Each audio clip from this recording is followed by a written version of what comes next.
Hello, everyone, and welcome back to our final talk for today. And for this final talk, please welcome our next speaker, Konstantin Osipov, who is Director of Software Engineering at ScyllaDB.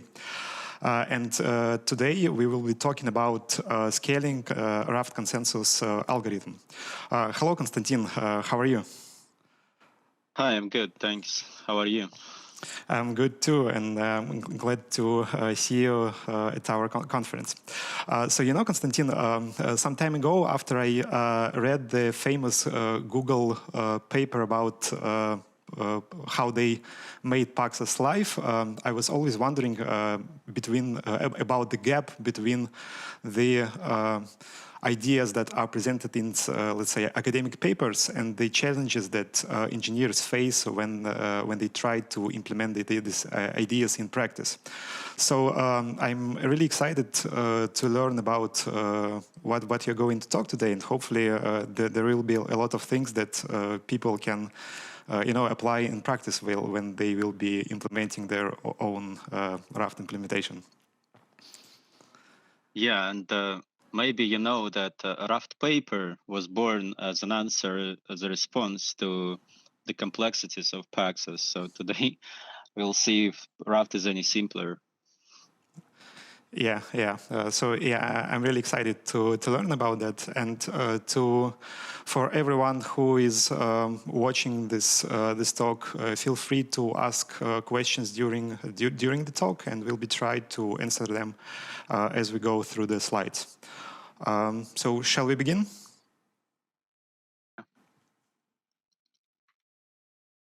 Okay, so thank you, and I'll be today I'll be talking about scaling Raft.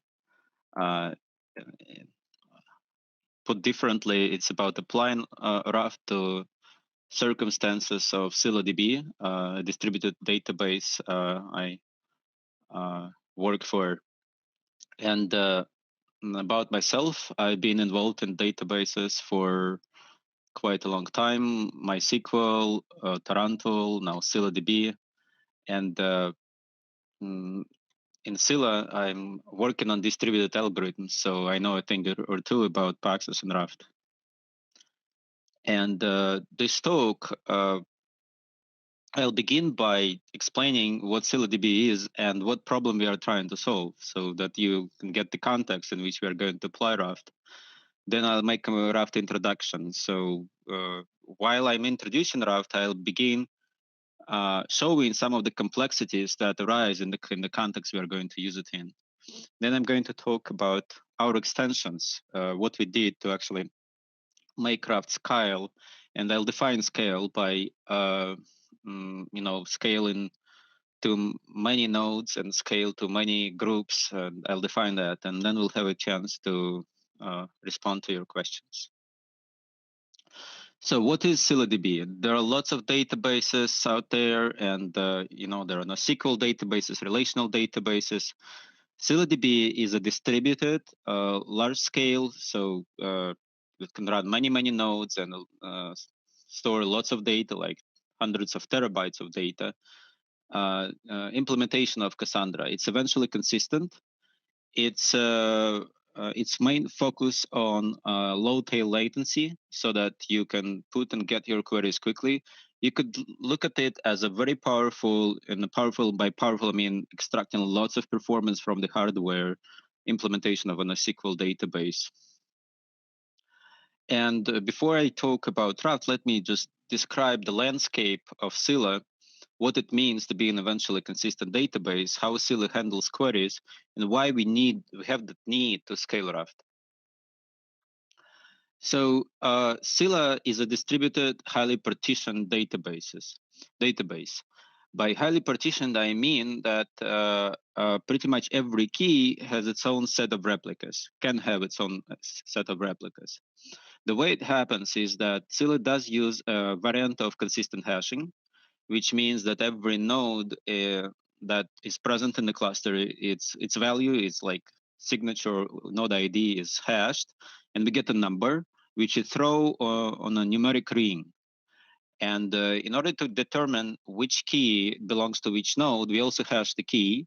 We throw the hash to the ring, and we see the nearest hash of the node that's on the ring. Scylla calls hashes, these hashes tokens, and this ring is called the token ring. And the entire state of which nodes are out there, what tokens they own, is called token metadata. And when you perform a read query, you hash the key which you're going to read, you determine which node you're going to go to, and then select the record from that node, search on that node. When you do write, to ensure durability of the writes, you write to more than one node. And besides the primary replica, there is a secondary and possibly a tertiary replica. So in this picture, we have a replication factor of 3. So we have 3 replicas. And these replicas, secondaries, tertiary replicas, they just the next tokens are owned by some nodes on the ring so that we can store the key on more than one node. One thing is why is this eventually consistent? The write succeeds as long as it can store the record at least at one node, and there is an eventual process that replicates the records to other nodes. But besides the information about the data, where the data is stored, there is metadata. There is information about the current token metadata, and that's also maintained using eventually consistent algorithms.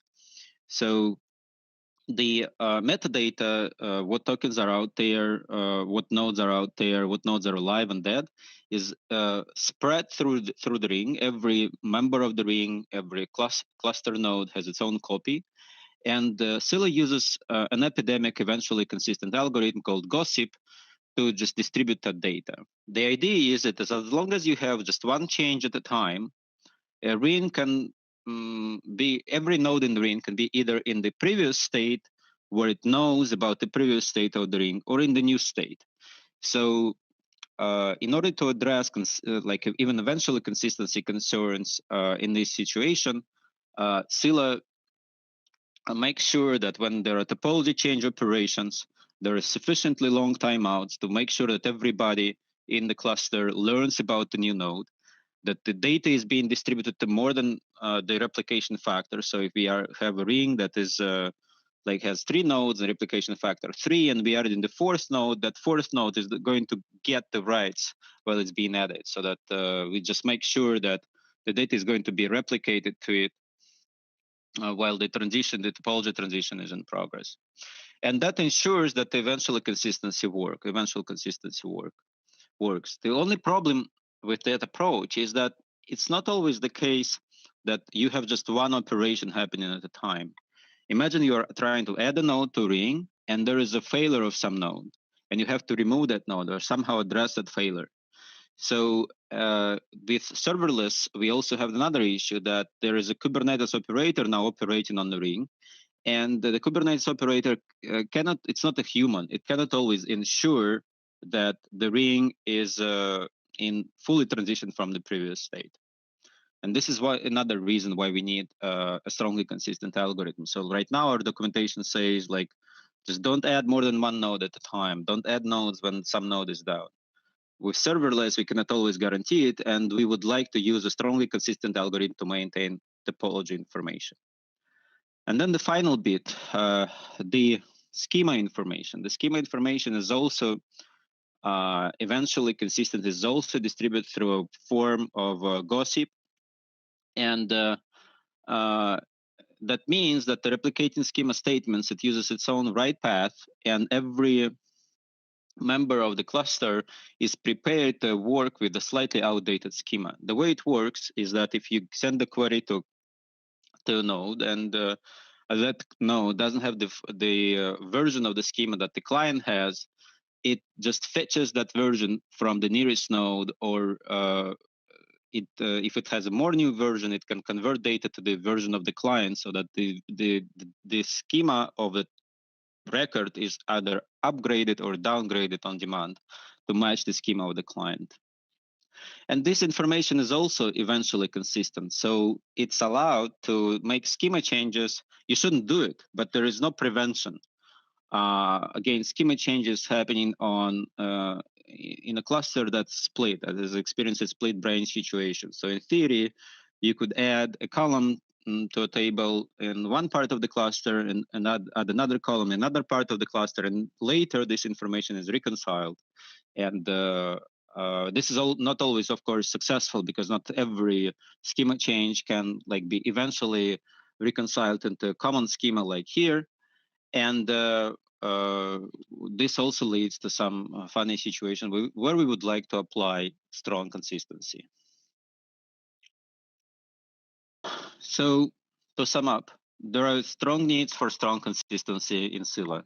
We would like to use a strongly consistent algorithm for reliable and concurrent topology changes, to linearize cluster-wide schema changes, and eventually we would like to get strongly consistent data so that we can use it.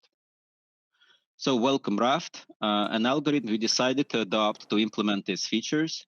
And the rest of my talk, I'm going to structure around describing what Raft is, and then showing the limitations of Raft that we had to overcome and how we overcame it in Scila. Konstantin, if I can interrupt you, there is one question already. So the question is from Vitaly Isaev, and he asks to clarify, is it possible to add nodes to Scila cluster even if some of its members are temporarily or permanently down? You shouldn't do it. So the answer is like threefold. First is the best practice is to first remove the node that is down from the cluster, and then begin adding the new node, so that you don't have, when you remove a node from the cluster, you rebalance the data in the cluster, so that the data from the dead node, so the dead node is not accounted as alive, and basically we redistribute the data to ensure the same replication factor. And then it's also about repair. So in Scila, there is, like in Cassandra, there is a repair process that runs in the background, and that it reconciles or eventually propagates the data to all of the replicas. So whenever you have a topology change, it's the best practice to first run a repair, so that all of the replicas are up to date and all the data is replicated to all of the nodes. That's the first part. Then there is like a disaster recovery scenario in Scila, when you have to do what you have to do. And there is a special switch for that, like you are ready to accept some even eventual inconsistencies and lose some data. And there is a switch called mark nodes dead that allows you to do like to add a node with the presence of a temporarily down node. But the results of this is that you can get outdated data in the cluster for some of the keys. All right, Thank you. so let me go on and talk a little bit about Raft and how we use it. So first, what is Raft? It's a protocol for state machine replication. These words they might not sound familiar, and to understand what it means, like imagine you wanted to perform some process in a reliable manner in a distributed environment. So you have some agents, every agent, you want them, like state machines, you want them to transition from into the same state eventually. And in order to do that, you could just make sure that every state machine in this distributed cluster applies changes in the same order. So if you make sure that the state machines apply the same changes and they do that in the same order, you can sort of, these are deterministic state machines, you can guarantee that they transition to the same state. So based on that idea, Raft uses make sure that, so Raft exploits that idea. And in order to do it, it has three components. First, there is, of course, the state machines, and there is an independent state machine on every node. And second, there is the log. So before Raft, every node has a persistent log, and before a command is applied to the state machine, it's recorded in the log. As soon as it is recorded in the log on the majority of the replicas, the majority of participants, we can make sure that this command is not lost, and we can apply it to the state machine. And third, there is this part that's called the consensus module that does the log replication, does leader election in case the Raft is a leader-based protocol, so there is only one member of the cluster that accepts changes from the client initially, and that makes sure that the changes, like it implements the protocol, the logic of the protocol, elects the new leader, performs configuration changes, replicates the log, instructs the state machines to apply entries which are committed in the logs that are distributed on the majority. Also, there are situations when you have to overwrite the log once there is a leader change, and it makes a decision to do that, and so on. So that's the consensus module. So Raft consists of 3 parts. And the idea of Raft, it's built on the majority principle. And maybe you are familiar that the whole idea of this quorum of majority is that as long as you have at least one member that is aware of the latest state, you can preserve that state sort of for future generations. So if you have 2 nodes out of 3 that have the latest state, even and you require that to commit any new change, the majority is being used, and there is this majority intersection rule. So whatever 2 nodes out of 3 you pick, A, B, C, you pick A, C, you pick B, C, you pick A, B, there is going to be a quorum intersection. Some of the nodes from the nodes you picked is going to know the latest state. So that's the principle of the majority, and Raft exploits it to make sure that the algorithm is consistent and live if you have a majority of nodes live in the cluster. So 2 out of 3, 3 out of 5, 4 out of 7, and so on. So I mentioned that Raft is leader-based. What it means? What does it mean? It means that there are 2 modes of operation. First is the normal mode, when the leader is responsible for committing all entries to the cluster. To the cluster. And then there is this disaster recovery mode when the leader is dead and we need to elect a new leader. So for normal operation, most of the nodes are passive. They listen to commands from the leader, they apply these commands, and they do nothing else. They respond to the leader and so on. So when the leader is dead, there is this election mode when every follower can become a candidate and promote itself to a leader. And this creates a completely different situation that we are going to look at, the leader election situation. So first, let's consider that situation from a detection point of view. How are followers detecting a leader failure?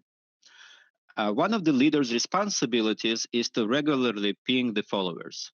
So every 100 milliseconds, if there is no traffic in the cluster, if there is a traffic, there are some entries that are being added, it's not necessary, but if the cluster is idle, the leader is responsible for sending a special empty append entries request, empty ping request to the followers. And if followers don't get more than, I say, 10 pings in a row, they decide that the leader is dead, and they promote themselves to candidate state. So the full state machine, just let me scroll real quick to forward, jumping ahead.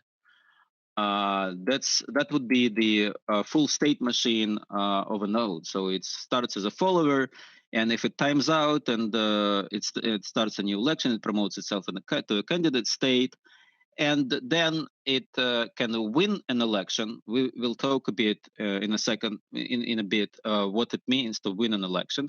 Then it can become a leader, and there can be only one leader in the cluster during the same that can win in a single election. So that's the major principle of Raft, that a single round of elections can yield only one leader. Of course, if you could yield 2 leaders, you could not get consistency. But you could have multiple elections running at the same time. Let's look at that.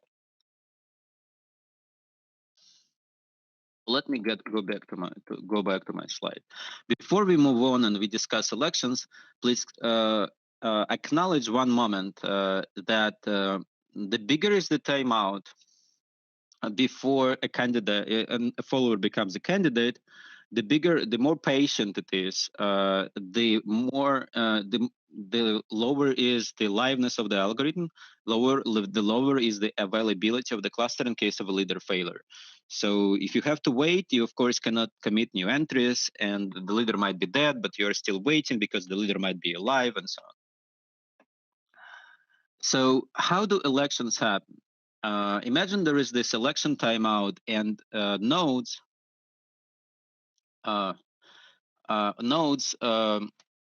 at some point promote themselves to candidate state and begin soliciting votes from other nodes. It might happen that more than one node does it at roughly the same time. In this slide, you can see that node S1, its election timeout is triggered, and it starts sending the packets to nodes S5, S4, S3, and S2, the vote for me packets.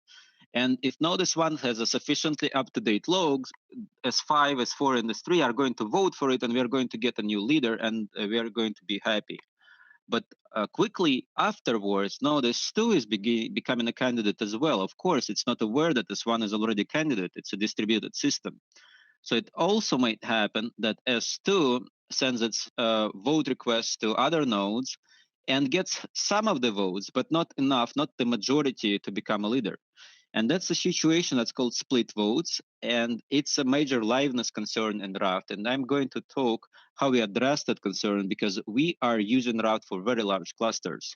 Typically, typically you don't have a lot of split votes, and if you have a split vote, like in a cluster of like just 5 nodes, and like in this diagram, you just retry the election after a timeout. And so like before we look at the problem more closely, like let's imagine the nice case. We have like 5 nodes in the cluster. There is a leader failure, so the nodes E, D, B, and C, they wait for some time for the election timeout, and they choose a random sleep interval, and they that is proportional to the election timeout. They sleep a bit more, and then they become candidates, and one of them, in this case E, is going to win the election. So as long as the network round trip time is much shorter than a timeout time, E is very likely to win the election before D becomes a candidate. But what happens if we have like many nodes in the cluster? In this case, as long as we scale our election like threshold, as long as we scale the randomized timeout proportionally to the election timeout, it is possible that 2 nodes become candidates at the same time, or 3 nodes. And if you have like 1,000 node cluster, you can have 10 nodes becoming candidates. And of course, nobody's going to get 500 votes out of these 10 nodes, like out 500 of 1,000 node cluster. That's necessary to win. So we encountered this problem, and as long as we use Raft for schema and topology group in Raft would involve every node in the cluster, so potentially hundreds and even thousands of nodes. We had to solve that problem. We spent some time looking for solutions. So one of the solutions we considered, and we emulated the sort of our algorithms. We ran them through a simulation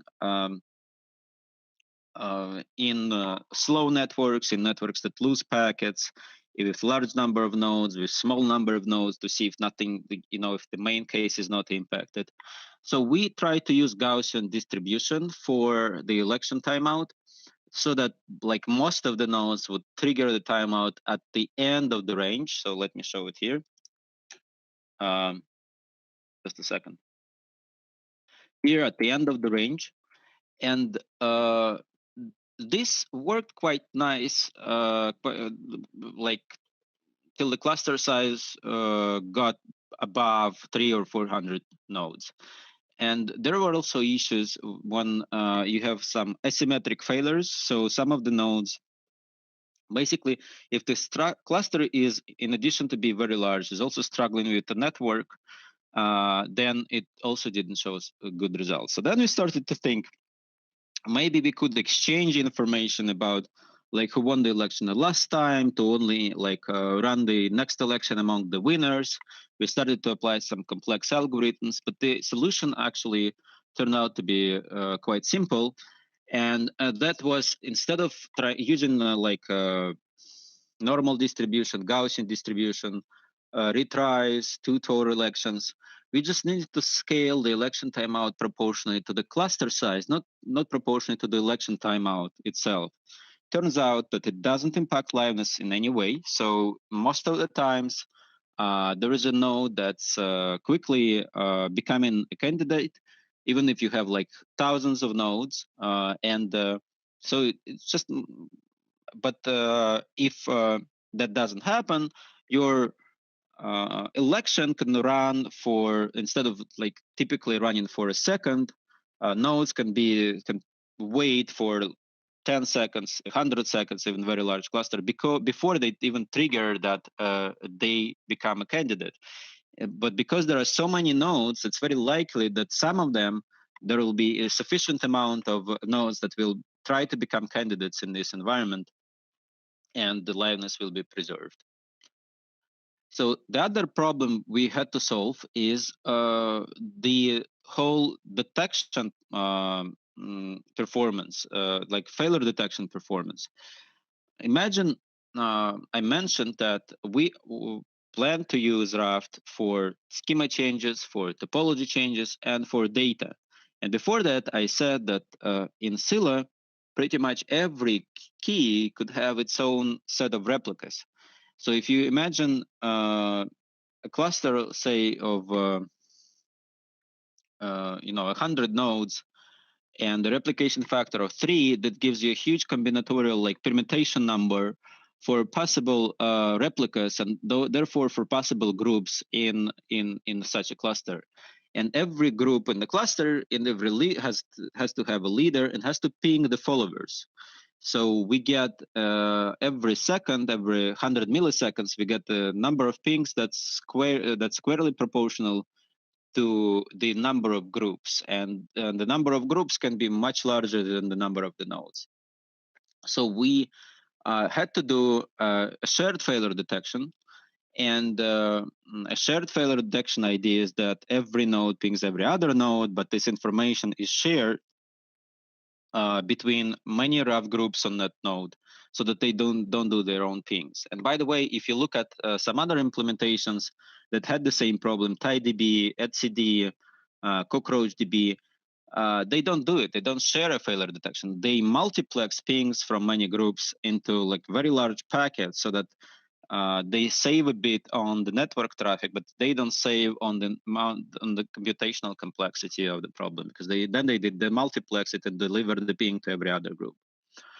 So, but there was a catch with our approach, and the catch was that Raft liveness is connected to Raft configuration. I haven't been speaking yet about how Raft manages to change configuration. And the configuration is like, who are the members of the cluster? And when you add a node or remove a node, in Raft it is possible to add a bunch of nodes or remove a bunch of nodes or just replace a bunch of nodes. That information changes. So what could happen is that when you remove a leader of the cluster, and the failure detection is shared, that leader is logically removed from the cluster, but physically it's alive. It's responding to pings. So every node in that group that has a leader removed would still think that that leader is alive and would not nominate itself as a candidate. And that was a problem, of course. And so the way we address that problem is by adding 2 things. First, we added entry forwarding. We made sure that it's not necessary for a follower it's not necessary for the client to forward to connect to the leader, to send its entry to the cluster, to basically make a write or a read. And it can connect to any node, and the node then sort of works on behalf of the client. Of course, it could do that if it knows the leader, but we just mentioned that in the situation above, the leader could be removed, and these nodes B, C, D, and E, they could be in a state that they believe that they know the leader, or they even don't have the current leader set. They don't know the current leader, so they wouldn't know where to forward it. So that only solved half of the problem. The other half was to actually solve this uncertainty when you don't know the leader, a new leader is not contacting you, so maybe you're supposed to become a leader. And that would invert the problem altogether. So every node would still need to ping the leader. So in Raft, leaders ping followers. Followers are passive. And if we want to know at every point in time in every follower who is the current leader, we have to do the pings on the follower, which we would not want to do. So, but because we added support for forwarding, we sort of inverted the problem, and we could only do the pings on demand. So what we did is we added follower pings, but we perform them only when there is this uncertainty state. We have some work on the follower that we need to do, but the follower is not aware who the current leader is. And in that case, the leader does the inverse pings. So we share a failure detector, and we augment it, add a new feature to Raft that's called like inverse pinging to support the situation. So,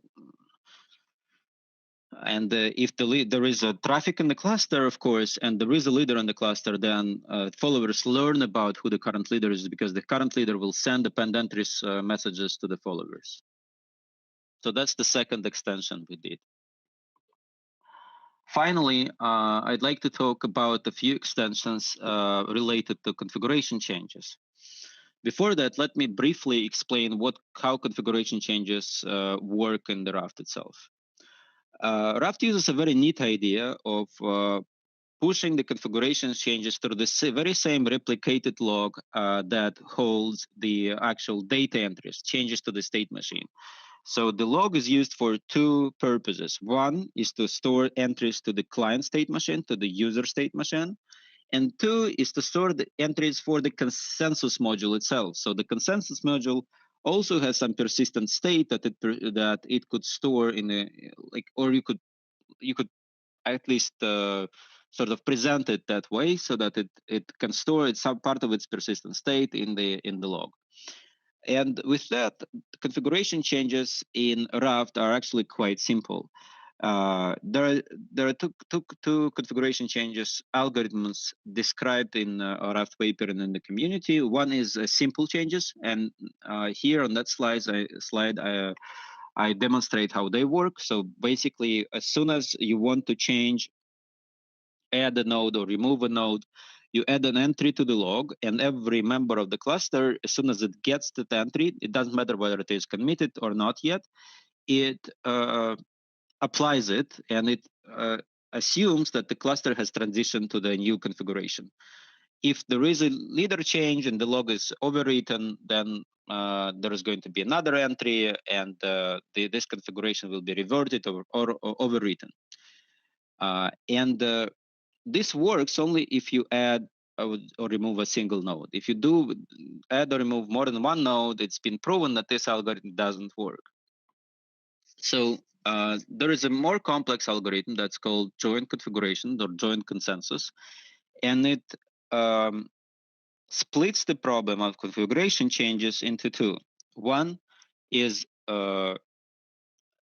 entering this joint configuration. So when you want to change and you say add or remove a few nodes, you basically instruct the entire cluster to apply a configuration that combines the old and the new. So every decision in the cluster has to be valid in both cases, in cases of the old quorum and the new quorum. So imagine you have nodes A, B, C, and you add node E. So you have to have a majority in the cluster ABC to commit any entry, and you have to have the majority in cluster ABCE to commit a new entry. So that's called the joint mode. As soon as the joint entry is committed, which means that the joint configuration is adopted on the majority of the nodes in the cluster, another entry is added to the log that transitions out of the old configuration, and that instructs every member of the cluster to adopt like the final configuration already. And this process already is safe even for transitions that replace the entire content of the cluster. It's been proven that it is safe. They are safe, but are they live? Is it possible to get into a situation when some disaster, some crash during a transition could lead to a cluster being stuck in a lack of quorum and a lack of consensus and cannot like move forward or move back to the previous configuration, elect a new leader and so on. Let's look at that. And by the way, before I transition to that, generally followers in Raft are not configuration aware. They don't need to consult with the configuration because they're passive. So the most of the work is on the leader. So, but let's consider a very small, actually tiny cluster that's not only contains 2 nodes and that uses either joint or non-joint configuration, doesn't matter. Imagine you add a node B to a cluster that used to contain just node A. Then probably you begin rebalancing your data, your distributed database. You probably begin moving some data to the node B. And imagine you crash in the middle. You run out of space, or there's a configuration error, or there is a runtime error, and B just crashes. The entire cluster becomes essentially stuck. It cannot move back. It cannot move back to configuration A because AB is already committed. And it cannot finish the transition because B is dead and A is lacking the quorum to commit any other entry. And in order to avoid that condition, Raft, the standard Raft, introduces a mode that's called support for non-voting members. When B is actually part of the Raft configuration, but does not vote for leaders. So if B dies in the middle, then A can commit a configuration that actually removes B, and we can retry adding B under a new incarnation after fixing the problem and so on. So that's also support that we had to add. And another thing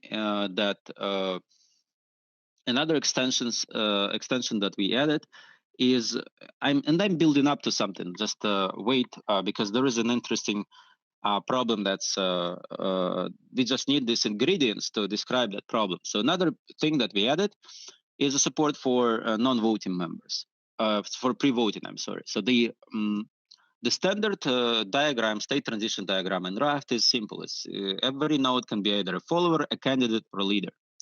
It turned out that there is a liveness problem with that approach. So it is possible that followers that become candidates all the time can disrupt an existing cluster with necessary elections and never actually win these elections. So one case when this is necessary is when you have say, imagine you have a configuration of S2, S1, S2, S3, and S4, and you commit sorry, S1, S2, and S3, and this is a screenshot from the Raft paper from the PhD that went into that's widely used to implement Raft. And you add a node S4, and I'm sorry, you remove you have a cluster S1, S2, S3, S4. You remove S1. S4 becomes the leader, but not everybody yet knows that S1 used to be the leader. Not everybody knows that S1 is removed, and S1 doesn't know that it was removed. That's the most important thing. So in that case, S1 will try to become a leader, and it will send the election request to other nodes, and the cluster will continuously try to elect S1, but S1 is never going to get the new configuration because it's not part of it. This entry is just not going to be sent to S1. So that's to protect the cluster from disruption during configuration changes. The cluster implements pre-voting when the follower, before it actually becomes a candidate. It has this intermediate state here on that verge when it requests the cluster to confirm that it could actually win. If it can't win, it will not even try to become a candidate, will not try to run an election, and will not disrupt the cluster. So that's support for pre-voting. And here comes the interesting part. The original paper, even though it's does introduce pre-voting, like in this chapter is 432 disruptive leaders, also says that despite pre-voting, it is possible that there is a disruption in the cluster anyway, and there is a necessity for an extra rule that's called the sticky leadership rule, and it's described on this slide, that instructs the followers to not vote in an election if they heard from a valid leader. And this rule is actually very painful to us because in our case, the leader doesn't actively ping the candidates. Remember, we share the failure detector. So there are no pings in the specific groups. There are pings like across the physical nodes in the cluster. So we share the failure detection information. So we couldn't support that rule in our environment. Turned out that if you have a joint configuration support and you don't support simple configuration changes, you have pre-voting support, that the sticky leadership rule is completely redundant. And this is also part of our implementation. We don't implement sticky leadership support. With that, I'd like to summarize. Scylla Raft implements a number of important extensions which we had to do to support very large clusters, to support shared failure detection, and to support multi-Raft, or at least what we call multi-Raft. Raft support in, how many times did I say support today? Raft in many independent groups that share most of its state. And we removed some of the core features of Raft, simple configuration changes and sticky leadership, which we believe actually made our implementation more simple and more robust. Thank you. And if you have any questions, I'd be happy to answer them.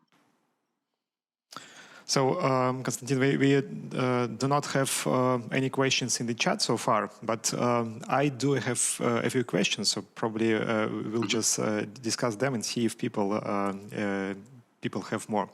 So Sure. one thing that I was wondering. So you mentioned that you have implemented non-voting members, right? And on the other hand, use, as I understand, if you have 1,000 node cluster, then in a stable state, all nodes in the cluster are voting members, right? Voters.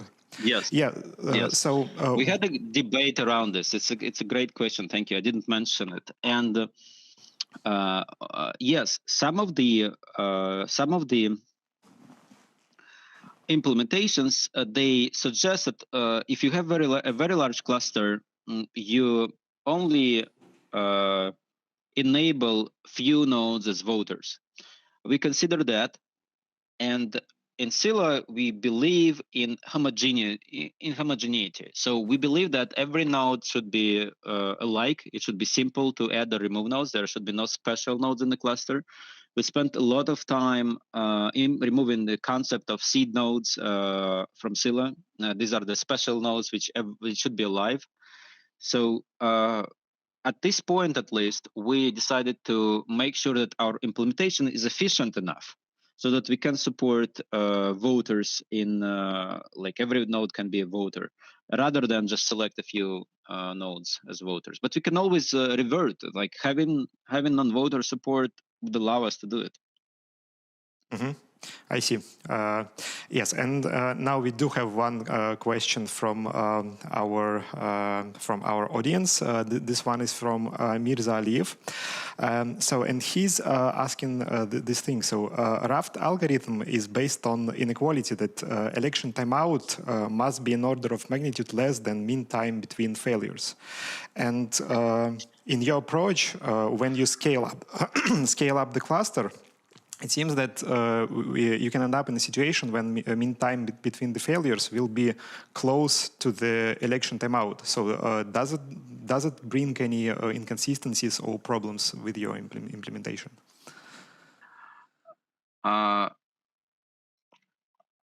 Two things. And by the way, if you ask me, can I prove what I say? And I'll be frank, I can't. And it's an interesting problem in itself, because if you go and you check for TLA plus for Raft, you'll see that only the basics of Raft are covered with TLA plus. Joint consensus configuration changes, pre-vote, nothing beyond replicating. And I believe not even leader election. I don't remember whether simple leader. Yes, I think replication and leader election are covered by TLA plus, but configuration changes and everything beyond that is not. So we don't have a strict proof of safety and liveness of every extension that we've just discussed. So going back to your question, there is I believe the liveness issue that is stemming from, so in order for, it's not the safety part of the algorithm that's going to break, it's the liveness part. And we observe that if your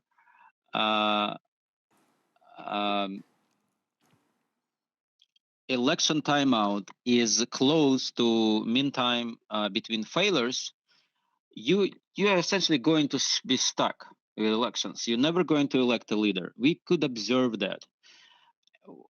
Does our algorithm sort of fix that or enforce that? I believe it rather fixes that, because we don't increase the election timeout. We increase the part. The election timeout is how many pings you wait until you decide to become a candidate. We don't increase that. We increase the randomized part that comes after the election timeout. So imagine you have to do 10 ticks, wait for 10 ticks, and then you could wait for another random number before you become a candidate. So what is this random number? In vanilla Raft, it got to be proportional to the election timeout. In our case, it's proportional to the cluster size.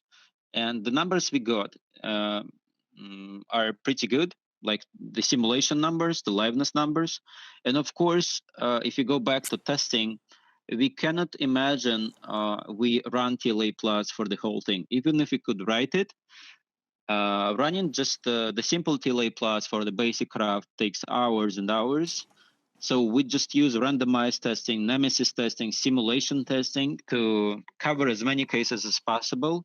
We found quite a few bugs, but didn't find stuck elections or safety issues with our implementation. So that's, at least that makes me believe that this kind of works.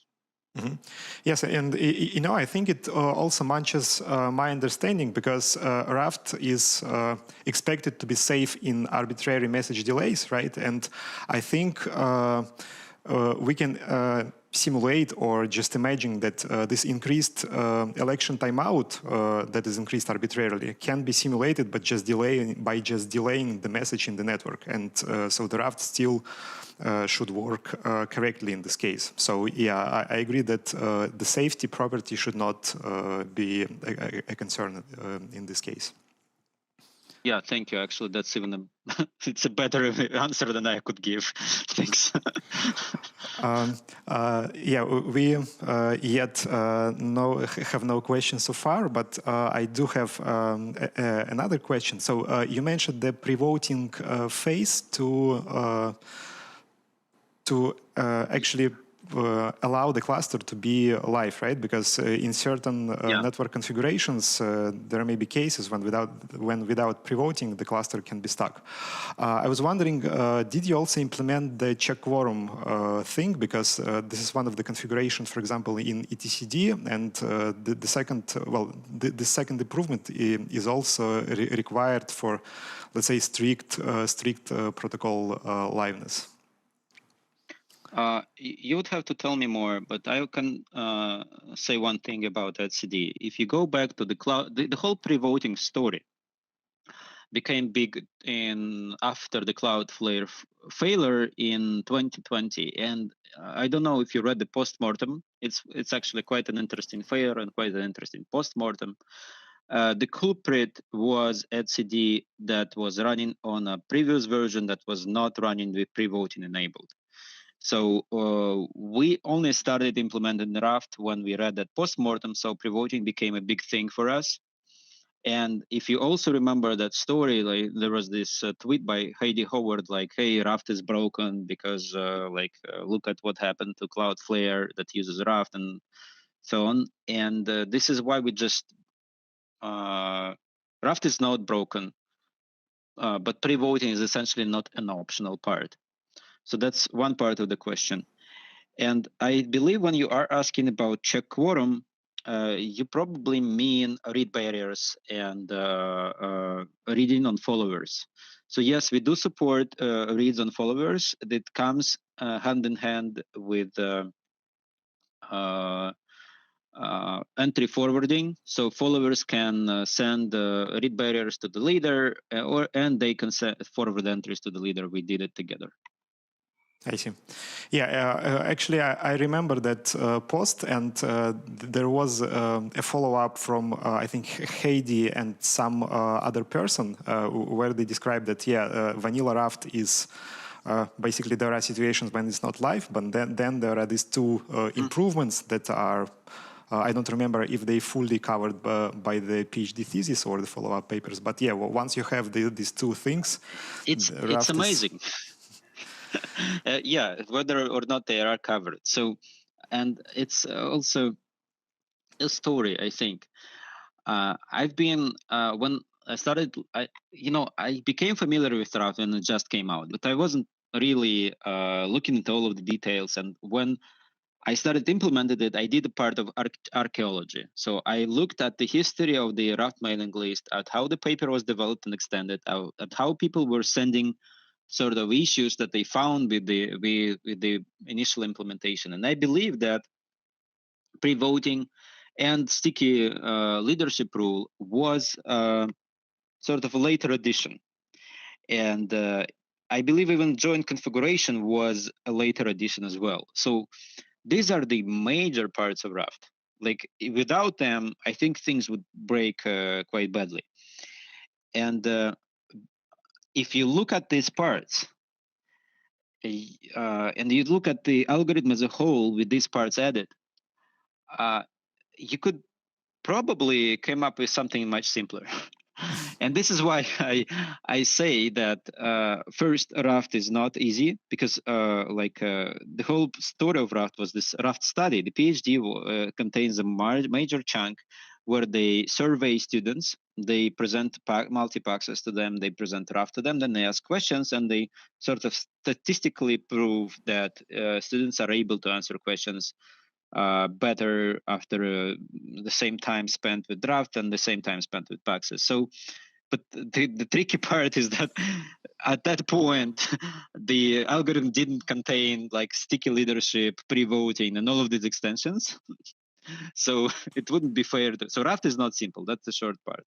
And the other part is, just let me go back to the slide. I think what we did by adding and removing some of the features could take Raft to sort of next level, and it is making it more complete. Unfortunately, the discussion around this algorithm is not very hot now. So we sent our sort of changes to the mailing list, didn't get a lot of replies. Raft is becoming very popular. There are many canonical implementations, but I don't see anyone in like universities try to come up with something next. So there is, of course, there are some transactional algorithms, but coming up with a simpler Raft is not being worked on. Yeah, I agree. We have two more questions. One is a follow-up question from Mirza. So he's asking if Scylla uses gossip as a transport protocol, and if so, does the gossip suspicion timeout bound in any way to the election timeout? No, it's not. Thank you for that question. Luckily, it's not, and it would break miserably if it was. So the big problem with any gossip-based decision making is that it's so slow. If you are basing your decisions on like election, on any kind of timeouts, like adding a node to Scylla before Raft, it could take 30 seconds, 60 seconds, just to wait for gossip to settle. With Raft, it takes sub-second time. So no, it's not bound. And with Raft, of course, it's not because Raft timeout is so much better, but because with Raft, we are relying on normal operation most of the time. And if we would bind them, so I mentioned that gossip, even gossip view of the topology is not the same as Raft's view of the topology. That's also an issue. We cannot. Gossip cannot be a source of truth for Raft. Let me put it this way, because Raft got to rely on its own consistent information about the current configuration. Thank you. And the next question from Andrei Satarin. He's asking if Scylla uses a single Raft group for the whole cluster to store the schema, basically the schema configuration and schema changes. Yeah, that's right. And that's why we had to scale it. Yeah. Mm-hmm. Thank you. So you mentioned that you are using Raft to store the schema changes. Any plans to also use Raft to replicate the data itself? Yeah, and we are working on that. It involves a lot of changes, but so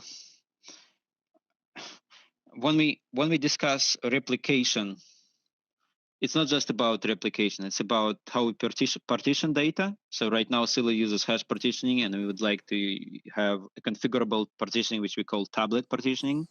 The deficiency of hash partitioning is it's uniform. You cannot manage it for tiny tables. So even tiny tables have been spread across many nodes, which is not optimal. So we are looking into changing that. We are of course looking into using Raft to replicate changes to them, but it also means that we have to look at our commit log implementation to make. Essentially, we have multi-Raft, so we have to multiplex logical Raft commit logs over some physical commit logs that we store on disk. So it's a lot of work, and we are doing it. Mm-hmm. Yeah, I agree. And probably one of the interesting things about Raft log that at least kind of made me think about how I would implement it is that actually once you append log entries to the Raft log, right, and until they are not committed, you may truncate it because, essentially the Raft state machine can truncate any entries that are beyond the commit point. And so your log implementation should be efficient to support such scenarios, even though are maybe quite rare. You're right. However, I was also involved a bit. Here I'm taking off my Silly hat and taking on my Tarantul hat. So in Tarantul, there is no support for truncation, yet Tarantul does implement Raft, and it just has a logical truncation where it puts a special entry into the log saying, hey, and now, by the way, all of these entries up to that back in the history are dead. Don't use them. So there is a part of a magic during recovery. So when you initially start and you look at the log, you have to scan back. But otherwise, you don't. My point is that you don't need to physically truncate. So, but you're right. You're totally right. You have to support truncation. Yeah. All right. So we don't have more questions, and so we have only 2 minutes left. So probably we can thank everyone who watched your talk. Thank you, Konstantin. It was really educational and interesting. And I